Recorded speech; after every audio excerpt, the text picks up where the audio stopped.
Hello, everybody. So I am Angel Shott, your customer success manager, and I am in Central Ohio.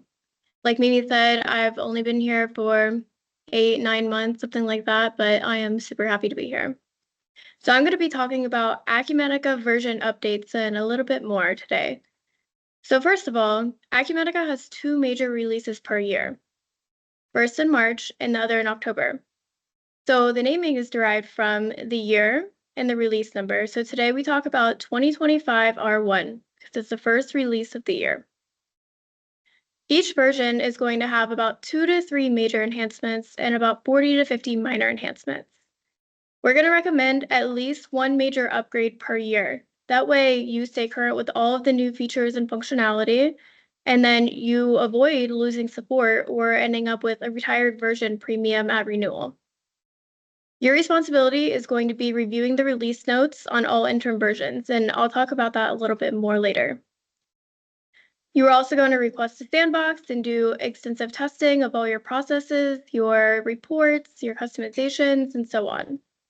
For SaaS customers, you are going to contact me or your lead consultant to request a sandbox when you are ready to upgrade and begin testing. And then, upon request, Acumatica will perform the upgrade for you. For private cloud customers, when you're ready to upgrade, you can contact your lead consultant and start the planning. You will perform your own upgrade.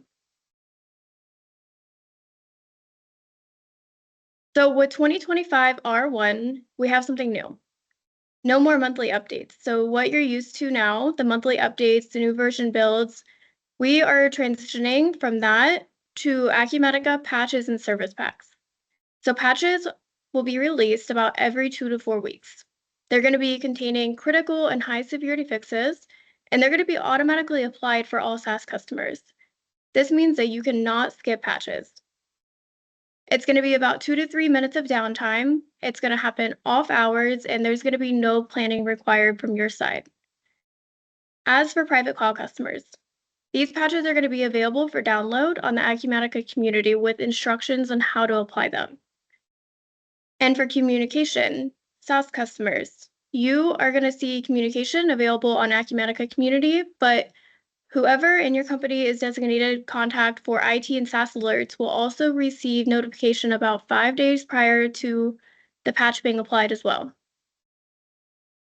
The only exception to this is if it's emergency maintenance, and then they will contact you as soon as they can to let you know the patch is being applied. Service packs. Service packs happen about once every 3 to 4 months after a major version release. This is going to contain prior patches and other bundled fixes. Service packs, unlike the patches, are optional.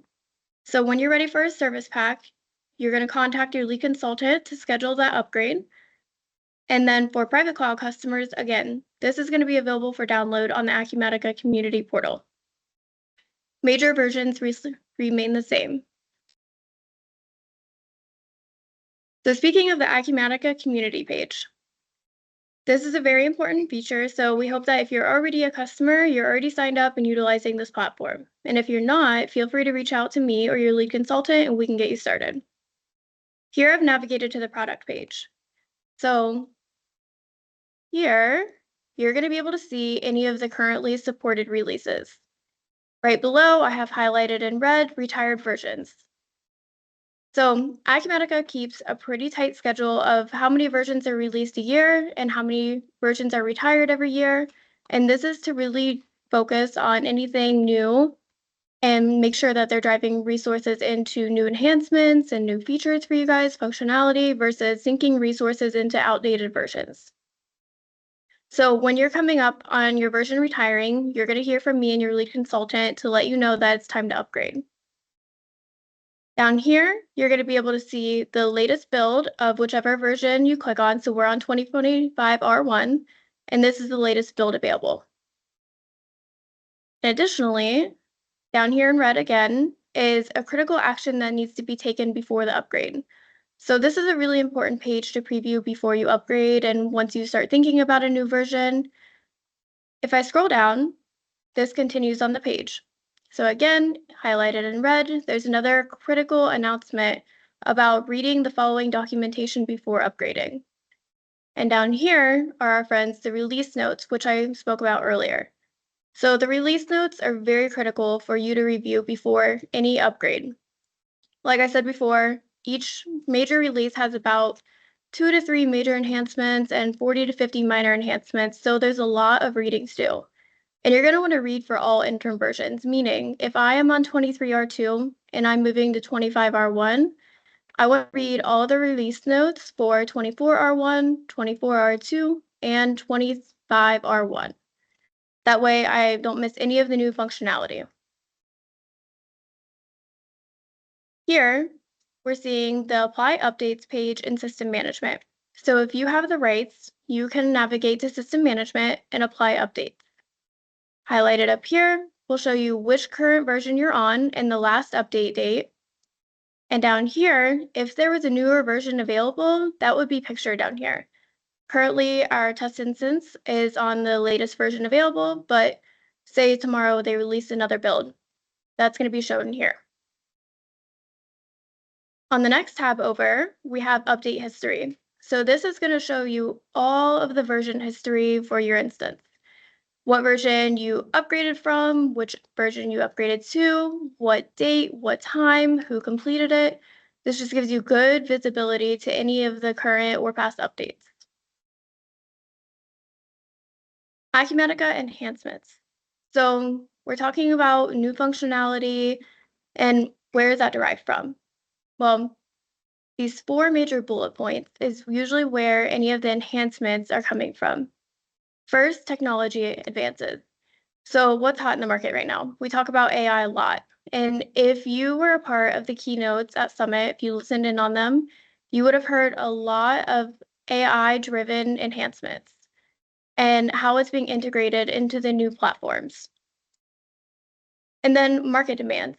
So one of the ways that Acumatica stays current with market demands is their presence in industry conferences in sectors such as construction, manufacturing, distribution, and they gather any kind of valuable feedback from those kind of conferences, and then they apply it to new functionality to be able to keep up in the market demands to make sure that they know what's going on out there. And then customer partner input. This page here is again from the Acumatica Community, and it's the ideas platform. So you have the option to create an idea if you have some kind of idea for a new enhancement.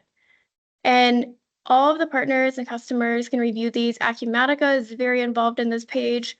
You simply come up here, you'll create an idea. Here are all of the votes that each idea has. And so when you create an idea, you really want to try to stuff the ballot box as much as you can to try to generate some traction on getting visibility to these ideas. And so have your customers vote, have your coworkers vote, and send it to us over our algorithm because we will also vote and send that out there. And then here we have different statuses on each idea where you can see Acumatica is reviewing these in real time and putting statuses on them. And they might say shipped, they might say future considerations, you might have duplicates come up, it might already exist, but a lot of enhancements are coming from here. And then finally, support tickets. So here at Algorithm, when you submit support tickets, we can really get an idea of the issues you're facing. But Acumatica is taking it a step further because they look at these tickets globally, and when they're seeing hundreds or thousands of tickets on one particular functionality, that means that there's an issue, and they're going to take action on that. So when we're seeing new updates and builds and patches and service packs, a lot of that is derived from support tickets.